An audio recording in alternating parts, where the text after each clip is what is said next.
Hello everyone, my name is Daniel, and this video is going to be all about checkmates. I have a list here of 7 checkmates I'd like to show you guys, and I think being able to recognize checkmates or patterns that lead up to checkmates is a super important skill. It's essential for any beginner, intermediate, or advanced level player. And some of these checkmates you will pick up on your own, but for newer players, seeing these for the first time will probably help you in your games. Will definitely help you in your games, and you're probably going to see these way more often than you would expect to. But before we do jump into the video, I actually would like to give you guys some tips on how to find checkmates, since these are more situational and the game of chess is super dynamic, that some tips would go a long way in your games. So tip number 1, also I have a notebook down here, so if you see me looking down, I'm just looking at my notebook. And yeah, tip number 1 is always look for forcing moves.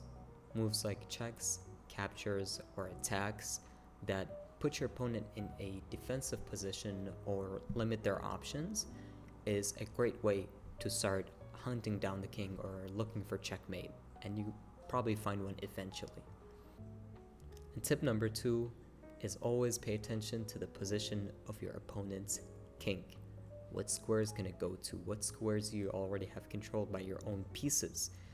This will help you identify where you can infiltrate and help you identify checkmate just a little bit faster.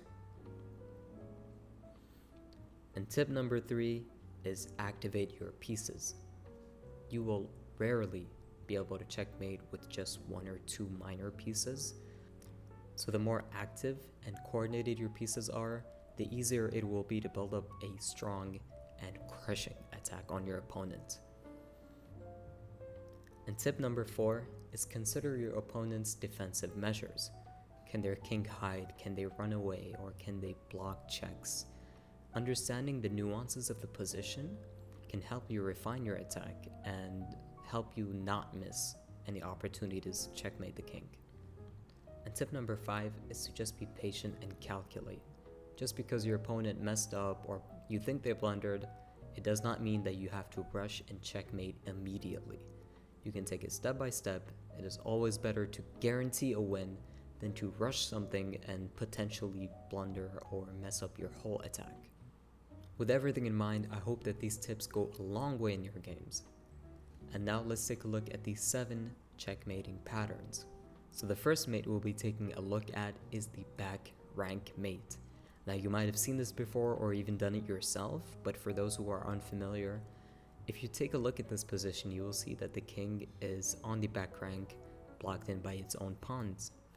Now in any ordinary situation, being tucked away with the king is generally good, but if your rooks have vacated your back rank, you need to pay attention to this. Because if you have a queen or a rook on your own bottom rank, you can actually slide it up to deliver mate. Now if we do that in this position, you will see that black is able to block with a bishop, but there is no defense on the bishop, so we can simply capture it, and that is checkmate, because the king cannot escape because it is blocked by its own pawns and he cannot block anymore. Now the second mate we'll be taking a look at is the Smothered Mate. And if you want to pause in this position and take a look at this position for yourself, you can do so. But for those who want to see it, white in this position has a brilliant sequence of moves. First one being is the only check that white can give, which is queen to b3. Now the king has 2 options. He can either come out to f8, where he will be checkmated on the spot, or if you would rather tuck away in the corner, we have a knight check that we can give. And once the king moves away from the check, we can jump our knight back to h6. And what is extremely important in this position is that you have a double check on the king, which means it has to move. You cannot block double checks. Now the king once again has 2 options.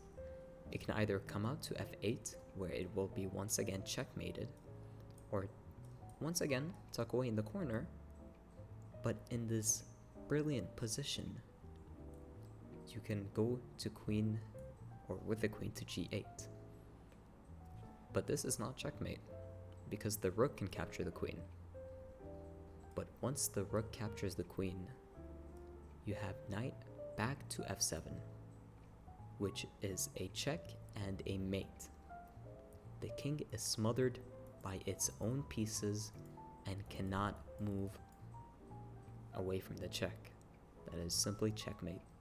Now the third mate we'll be looking at is the Arabian Mate. This is a straightforward and simple checkmate that you can deliver with the knight and the rook.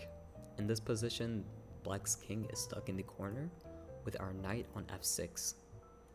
And in one move, we can deliver checkmate. If you guys want to pause and look for the move, you can. And if you guys had a chance to look at that, the move is rook to h7. This move is simply lights out for the king.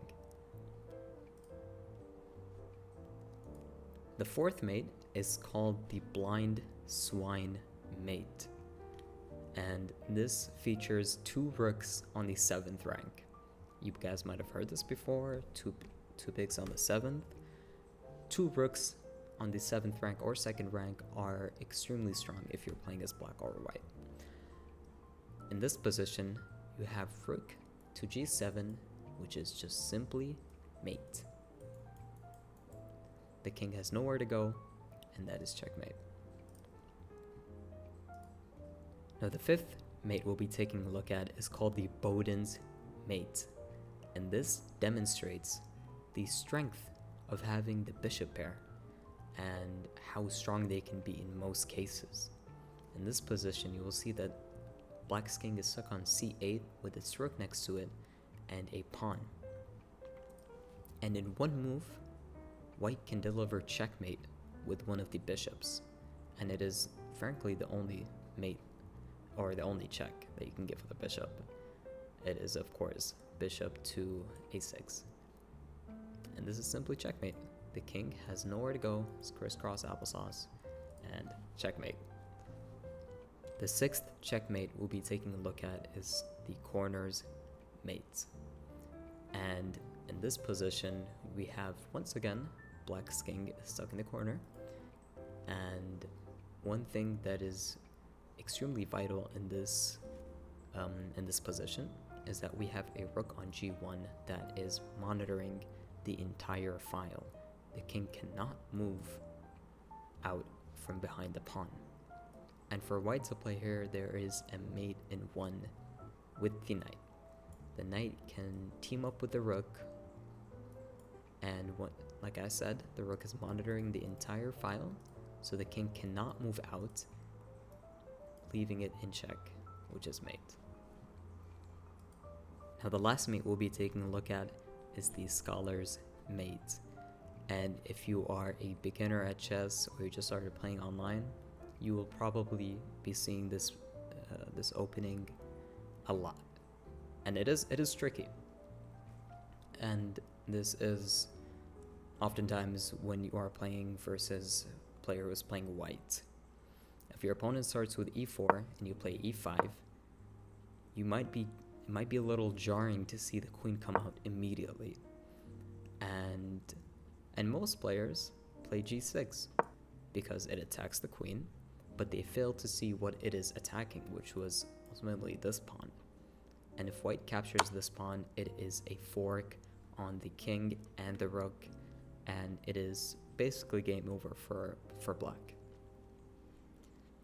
If black does not play that move and instead addresses the attack and plays c6, the game will go on. And the opponent most of the time will play the bishop out, which, if you are paying attention, it is attacking this pawn, threatening checkmate.